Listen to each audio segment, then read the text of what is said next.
30장 7절에서 9절의 말씀입니다.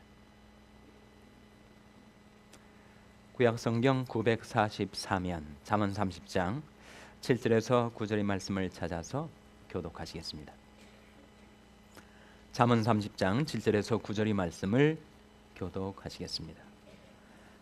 내가 두 가지를 주께 구하였사오니 나의 죽기 전에 주시옵소서. 곧 허탄과 거짓말을 내게서 멀리하옵시며 나로 가난하게도 마옵시고 부하게도 마옵시고 오직 필요한 양식으로 내게 먹이시옵소서. 다 같이 읽으시겠습니다.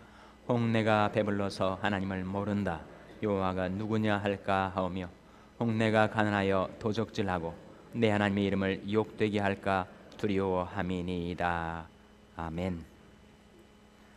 할렐루야. 서로에게 평강의 복을 기원하는 마음으로 샬롬 인사 나누시기 바랍니다. 샬롬.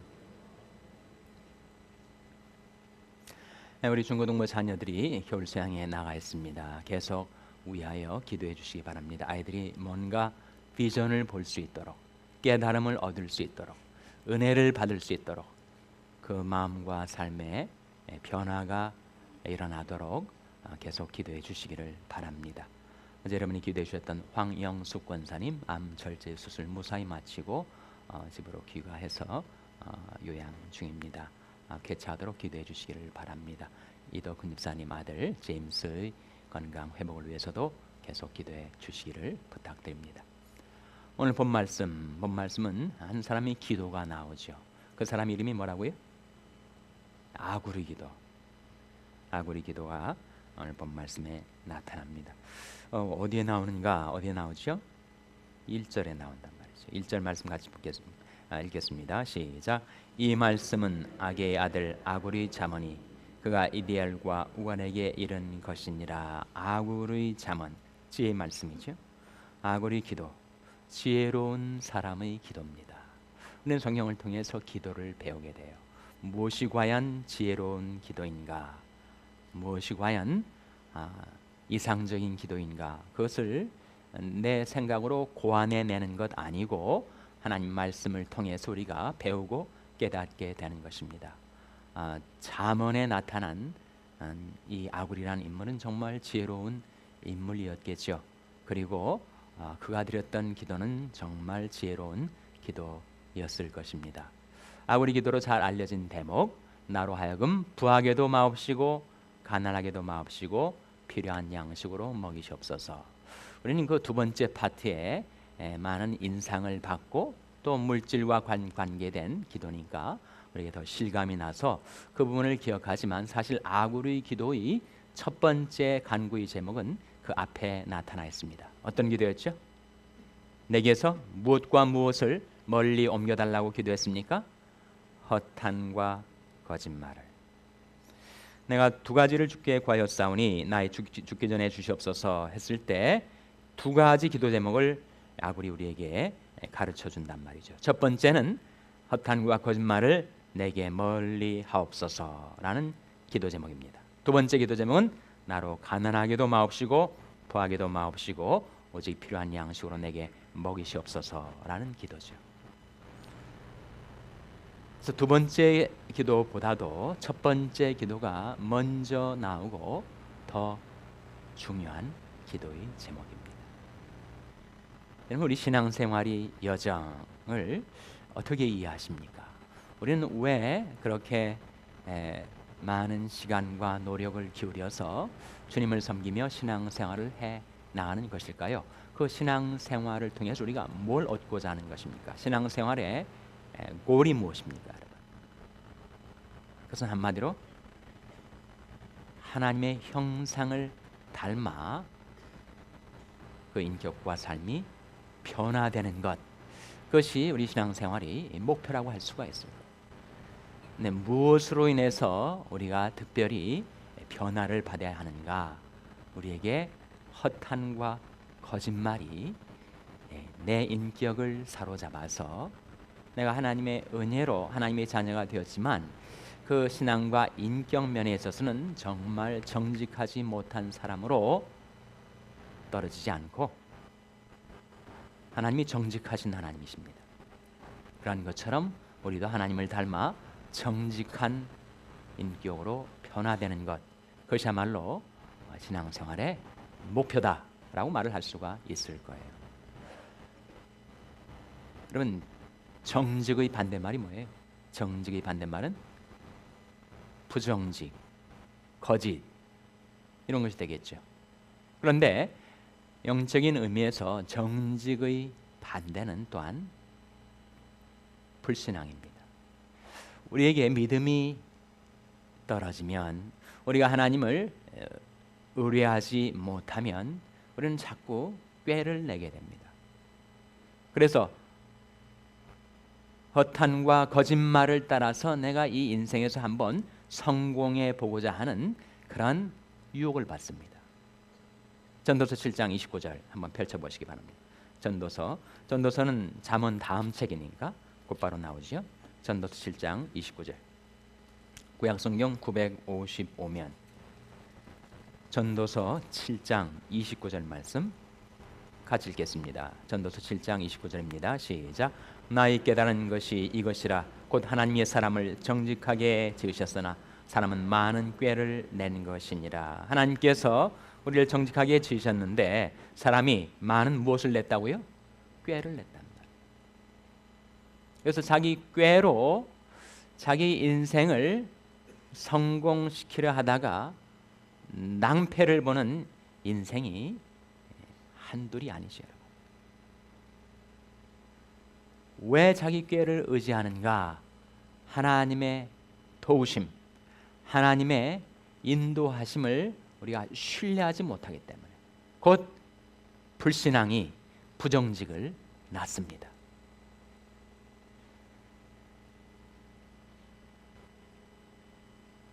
내가 하나님을 의식하고 하나님을 바라보고 하나님을 의뢰했더라면 그 당장에는 손해를 보고 혼나고 그리고 실패를 할 것 같아도 하나님께서 결국 합력하여 선을 이루어 주시려는 하나님의 역사에 대한 신뢰가 있을 때 우리는 담대하게 정직을 말하고 행할 수 있을 터인데, 하나님이 안 보이니까 하나님 대신 사람의 얼굴이 떠오르고 그리고 어려운 눈에 보이는 현실적인 환경이 먼저 내 마음에 들어와서 우리가 하나님을 신뢰하지 못하는 불신앙 가운데 우리는 부정직을 말하고 행하며 살아가게 됩니다. 그 관계를 보여주는 것이 바로 하박국서 2장 3절이에요. 하박국서 2장 3절 말씀 한번 펴보시기 바랍니다. 구약성경 1303면 하박국서 2장 4절입니다. 4절. 구약성경 1303면 하박국서 2장 4절 말씀. 하박국서 2장 4절 말씀 같이 읽겠습니다. 시작. 보라, 그의 마음은 교만하며 그의 속에서 정직하지 못하니라. 그러나 의인은 그 믿음으로 말미암아 살리라. 여기에 부정직과 믿음의 관계를 보여주는 거예요. 우리가 믿음으로 살지 못하면 우리는 허탄과 거짓말을 의지하고 그것을 따라 살아갈 수밖에 없습니다. 그러나 우리가 하나님을 신뢰하고 하나님을 의뢰하고 믿음으로 살면 우리는 정직하게 변화될 수가 있다는 거예요. 여러분, 아브라함 믿음의 조상 아닙니까? 아브라함이 처음부터 그렇게 정직한 사람이었는가? 그렇지는 못했던 것 같아요. 여러분이 아시는 바대로 자기 아내 일로 거짓말을 해서 정말 수치를 당하고 하나님의 이름의 영광을 돌려드리지 못한 경우가 있었습니다. 목숨이 아까워서 자기 아내를 누이라고 속이면서 구차하게 자기 자신을 안전하게 지켜내려고 했었죠. 근데 정말 아브라함이 그러니까 또 나중엔 또 누가 또 그럽니까? 이삭이 또 그러고, 이삭이 또 똑같은 상황에서 자기 아내 또 거짓말을 하고 그 위기를 모면하려고 시도를 합니다. 그러니까 할아버지가 그러고 아버지가 그러니까 누가 그러겠어요? 또 야곱은 원조입니다. 야곱은 원조. 야곱이라는 이름이 뜻이 뭐라고요? 야곱이라는 이름의 뜻이 supplanter, 가로채는 자. 요즘 말로 말하면 남의 등쳐먹는 자. 그렇게 꾀를 많이 내고 형에게 돌아갈 장자권도 빼앗고 그리고 축복권도 빼앗고 꾀로 허탄과 거짓말로 자꾸 자기 자신의 인생을 세우려고 했는데 그러면 그럴수록 야곱의 인생은 건경과 나락으로 빠져드는 거예요. 그러다가 누구를 만납니까? 그러다가 이 야곱보다 훨씬 고수인 사계의 시조인 누구를 만나요? 라반을 만납니다. 라반한테 너무 많이 당하는 거예요. 그래서 자기 마음속에 들러붙어 있던 모든 허탄과 거짓말이 우두두둑 다 떨어져 나가는 거예요. 호되게 당합니다.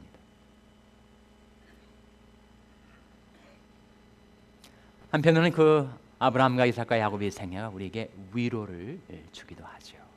비록 지금은 내 꾀를 내고 불신앙 가운데서 내가 자행자지하며 살 때가 많지만 아브라함과 이삭, 야곱도 그랬으니 그 믿음의 위대한 조상의 가문도 그랬으니 나도 소망이 있다. 소망이 있는데 기도는 필요한 거죠. 아고리 기도. 하나님, 제 평생에 두 가지 기도 제목 이루어 주시옵소서. 첫째는 허탄과 거짓말을 내게서 멀리 하옵소서. 우리 하나님은 정직하신 하나님. 우리는 하나님이 어떤 분이신지를 세상에 전파하기 위해서 살아가는 자들인데 내 인격과 삶이 정직하지 못하면 우리는 하나님의 영광을 가리우고 오히려 나 때문에 하나님의 이름이 모독을 받게 됩니다. 시편 92편 한번 찾아보시기 바랍니다. 시편 92편 말씀은 이제 장년을 넘어 노년으로 인생이 진행되고 있는 분들에게 너무나도 귀중한 기도의 제목을 보여주고 있습니다. 시편 92편 14절 15절 같이 읽겠습니다.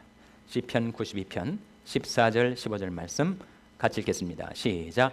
늙어도 결실하며 진액이 풍족하고 빛이 청청하여 여호와의 정직하심을 나타내리로다. 여호와는 나의 바위시라 그에게는 불의가 없도다. 우리가 이럴 수 있다면 늙어도 결실하고 진액이 풍족하고 빛이 청청해서 하나님이 무엇을 나타낸다고요? 하나님의 정직하심. 하나님의 정직하심을 나타내며 살 수가 있다면 그 인생은 고귀한 인생이 될 것입니다. 그래서 아고리 기도가 참 지혜로운 기도인 것이 우리에게 느껴지죠. 두 번째 간구의 제목이 무엇이었습니까? 나로 가난하게도 마옵시고 부하게도 마옵시고 오직 필요한 양식으로 채우시옵소서. 그러면 그 기도 채택하실 만 하십니까? 가난하게도 마옵시고 그건 채택할 만한데 이 부하게도 마옵시고 이건 좀 걸리네. 왜 꼭 그렇게 부하게도 마옵시고가 거기 있어가지고 내가 선뜻 그 기도 제목을 내 것으로 채택하고 활용하지 못하게 하셨을까?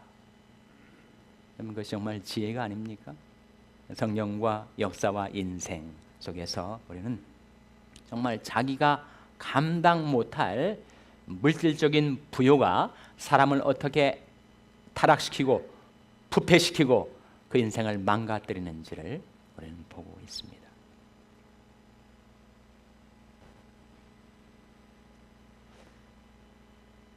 여러분, 물질이 많으면 평안이 사라지기 쉽습니다. 하나님께서 물질의 축복을 받았음에도 불구하고 평안을 누리며 살아가는 사람들은 대단한 신앙인일 것입니다. 물질은 우리 삶에 안전과 평안을 앗아가기가 쉽죠. 평생 평탄하게 평안을 누리며 살아갈 수 있는 그 삶이 물질 때문에 요동을 친다는 거예요. 물질이 부족해서도 어렵지만 물질이 많아서 그 물질 때문에 결국은 하나님을 버리고 물질을 의지해서 만몬을 숭배하는 그런 사람으로 우리가 변질되고 타락될 공산이 크다는 거예요. 그래서 여러분 선뜻 정말 이것을 나의 기도의 제목으로 삼기에는 이 부하게도 마옵시고 그것이 걸리신다면 오늘 한번 곰곰이 그 기도 제목을 생각해 보십시오.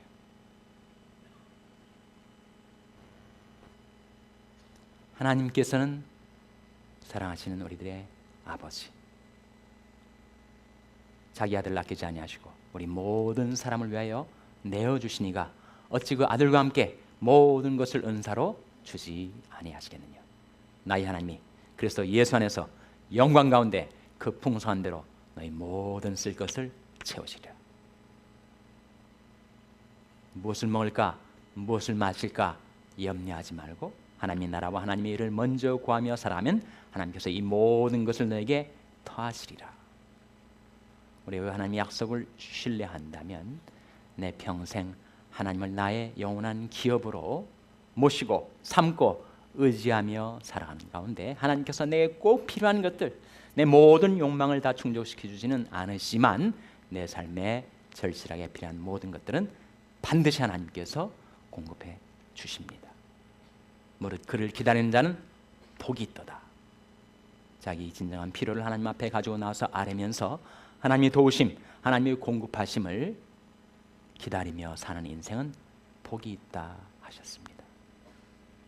하나님을 영원한 기업으로 삼으시고 이 아굴처럼 하나님, 제가 평생 두 가지 기도 제목을 하나님께 아뢰오니 첫째로 허탄과 거짓말을 내게서 멀리 하셔서 하나님이 정직하심을 나타내는 그런 복된 인생으로 살아가게 해주시고 저로 하여금 가난하게도 마옵시고 남의 물건 도적질하여 하나님의 이름에 모독을 끼칠까 봐 부하게도 마옵시고 물질을 의뢰하는 가운데 만몬을 숭배하여 하나님을 마음으로 떠나고 부패하고 망가지는 인생이 되지 않도록 하나님 필요한 양식으로 내 삶의 진정한 필요를 공급하여 주시옵소서. 그렇게 하나님 앞에 기도하며 살아가실 때 하나님께서 저와 여러분에게 긍휼을 베풀어 주셔서 우리 인격, 우리 심령을 하나님이 정직하심으로 변화시켜 주시고 그리고 우리 평생 살아가는 동안에 하나님께서 우리들이 기업이 되셔서 필요한 모든 것들 공급해 주시기를 주님의 이름으로 축원합니다. 기도하시겠습니다. 오늘 말씀을 기억하며